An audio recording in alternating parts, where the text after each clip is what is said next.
Warga mengevakuasi ular sanca kembang di Desa Liang Julang, Kecamatan Kadipaten Majalengka, Jawa Barat. Ular sanca berukuran 2,5 meter dengan berat 4 kg berhasil dievakuasi warga tanpa memakai alat pelindung diri. Keberadaan ular sanca di wilayah ini sudah dirasakan warga sekitar. Karena habitat ular berada di Sungai Cilutung yang berada di bawah pemukiman warga. Ya perkiraan 2,5 meter. 2,5 meter. Berat 4 kilo. 4 kilo. Itu rencana ular mau dikemana ini? Ya nggak tahu sih orang mau kemana dia. Bingung juga gitu. Yang penting jangan ada di sini lah gitu. Iya. Ini aja. Gitu. Oleh warga sekitar, rencananya ular akan dijual ke pedagang. Dari Majalengka, Jawa Barat, Muhammad Zeni, iNews melaporkan. Pemirsa, sepak bola nasional masih saja diwarnai kericuhan antar pemain. Tidak hanya laki-laki, pesepak bola wanita juga ikut adu jotos. Seperti laga Liga Pertiwi Jawa Barat yang mempertemukan kesebelasan Sumedang menghadapi Majalengka yang berakhir perkelahian.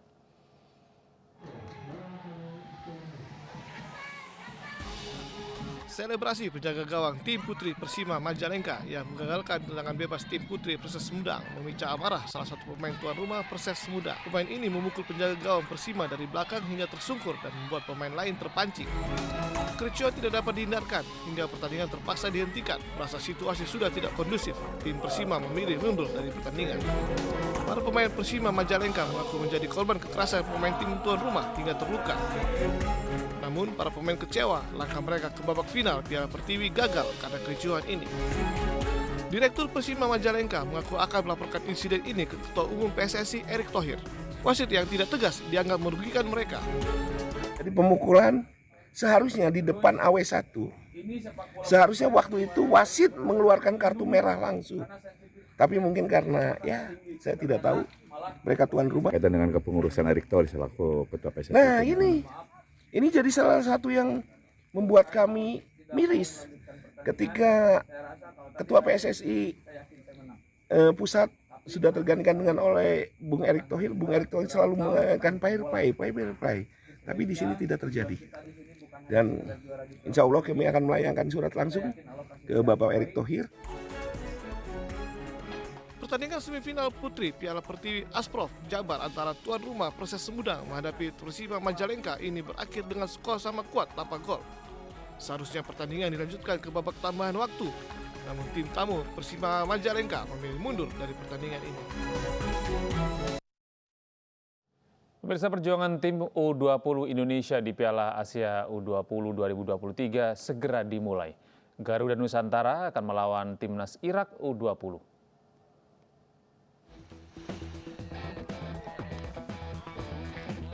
Tim U20 Indonesia akan memulai perjuangan mereka di Piala Asia U20 2023 dengan menghadapi Irak dalam partai pertama Grup A di Lokomotif Stadium Tashkent, Uzbekistan. Pelatih tim U20 Indonesia Shin Tae memastikan bahwa Arkan Fikri dan kawan-kawan telah siap untuk bertemu dengan Irak di tengah segala keterbatasan. Coach Shin telah memperbaiki persoalan penyelesaian akhir skuad Garuda Nusantara. Arsitek asal Korea Selatan itu juga memastikan bahwa suhu udara yang mencapai 2 derajat Celcius di Tashkent bukan lagi menjadi masalah. 네, 지금 우즈베키스탄은 우리 인도네시아랑 날씨가 너무 많이 차이가 나고 있고, 우리 선수들 컨디션 조절이나 이런 것이 좀 힘들지만 그래도 경기하러 왔기 때문에 우리는 내일 이라크전을 첫 경기부터 잘 준비할 수 있게끔 열심히 노력하고 있고 잘 준비하도록 하겠습니다. Piala Asia U20 2023 menjadi ujian pertama untuk timnas U20 sebelum mengarungi dan menjadi tuan rumah Piala Dunia U20 2023 di Indonesia pada 20 Mei hingga 11 Juni mendatang.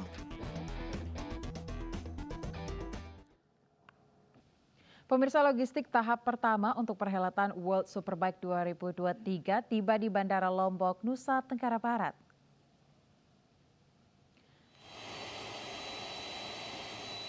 Pesawat pengangkut logistik ajang balap motor World Superbike Championship 2023 telah tiba di Bandara Internasional Lombok pada Senin pukul 23:35 waktu Indonesia Tengah. Pesawat kargo ini berangkat dari Avalon, Australia. Pesawat datang membawa sebanyak 97,8 ton muatan kargo yang berisi perlengkapan balapan para rider World Superbike. Sementara itu, pesawat yang membawa motor para rider WSBK direncanakan tiba pada pagi ini. Sedangkan beberapa rider WSBK 2023 sebagian telah tiba di Lombok.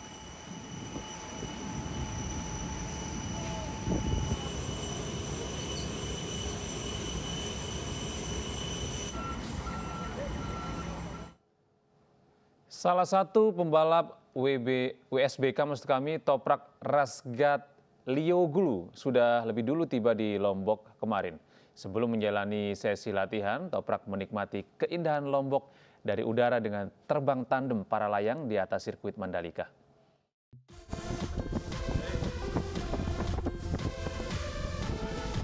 Dari salah satu bukit di atas sirkuit Mandalika, Lombok Tengah, juara World Superbike 2021 pebalap Toprak Razgat Lioglu bersama timnya menikmati keindahan alam Lombok. Selain bersantai menikmati pemandangan, Toprak juga menjajal terbang para layang.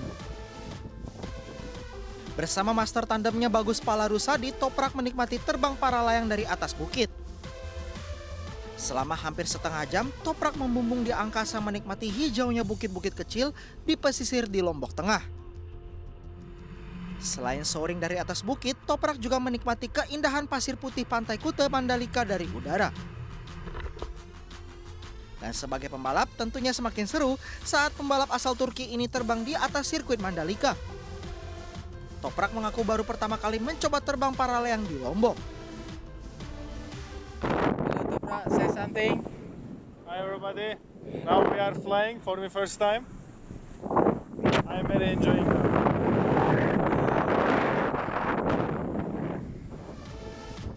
Rencananya mulai hari Jumat ini, Toprak bersama timnya Pata Yamaha akan menjalani sesi latihan bebas di sirkuit Mandalika. Dan terbang para layang dipilih Toprak untuk bersenang-senang sebelum memulai pertandingan. Indonesia semakin memperkuat diri sebagai lokasi penyelenggaraan event-event MICE berkelas dunia. Pemirsa, melalui World Tourism Network WTN Summit Time 2023, Indonesia akan masuk dalam jaringan independen 129 negara yang menawarkan pariwisata inbound ke Indonesia. Menparekraf Sandiaga Salahuddin Uno mengapresiasi kolaborasi antara World Tourism Network (WTN) Global dengan Bali Tourism Board (BTB). Kolaborasi ini nantinya akan menjadikan Bali sebagai tuan rumah penyelenggaraan WTN Think Tank and Summit Time 2023 yang akan berlangsung di Uluwatu pada 29 September hingga 1 Oktober 2023. Kegiatan ini akan semakin memperkuat Indonesia, khususnya Bali, sebagai lokasi penyelenggaraan event-event MICE berkelas dunia. Kami meyakini bahwa kebangkitan kita Bali ini lebih berkualitas dibandingkan dengan kalau kita hanya fokus kepada jumlah banyak-banyakan wisatawan dari China. WTN Think Tank and Summit Time 2023 menjadi tonggak awal untuk berkolaborasi dengan anggota jaringan independen dari 129 negara di seluruh dunia yang menawarkan pariwisata inbound ke Indonesia. Dari Badung, Bali, Wiradana, iNews melaporkan. Ya pemirsa, pemerintah Aceh meluncurkan kalender event budaya dan pariwisata sepanjang tahun 2023. Ya, Dinas Kebudayaan dan Pariwisata Provinsi Paling Barat itu menargetkan 2,5 juta kunjungan wisatawan serta pendapatan puluhan hingga ratusan miliar rupiah.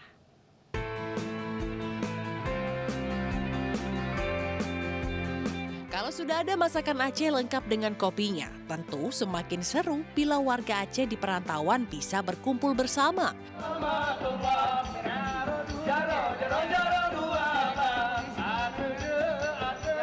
Nah, kali ini tokoh masyarakat Aceh bertemu di Anjungan Aceh Taman Mini Indonesia Indah Jakarta untuk peluncuran kalender event budaya dan pariwisata tahun 2023 atau dikenal dengan Khazanah Piasa Nangru atau KPN 2023. Event ini merupakan kali ke-8 yang digelar Dinas Kebudayaan dan Pariwisata Provinsi Aceh sejak tahun 2014 lalu. Ragam kebudayaan dan kuliner khas Aceh ditampilkan, hasil kolaborasi pemerintah Provinsi Aceh dan pemerintah kabupaten serta instansi lainnya. Rencananya 76 event budaya maupun wisata disiapkan pemerintah Aceh dengan menargetkan pendapatan puluhan hingga ratusan miliar rupiah dari kunjungan 2,5 juta wisatawan. Paling memungkinkan untuk Republik ini dan Aceh untuk melakukannya. Yang paling bisa kita lakukan yaitu dengan mengajak orang datang ke Aceh. Keuntungan yang kita dapat insya Allah kemarin hanya dengan satu event Karisma Event Nusantara, kita seperti Aceh Kuliner Festival, dalam sekali event kita bisa menargetkan pendapatan itu.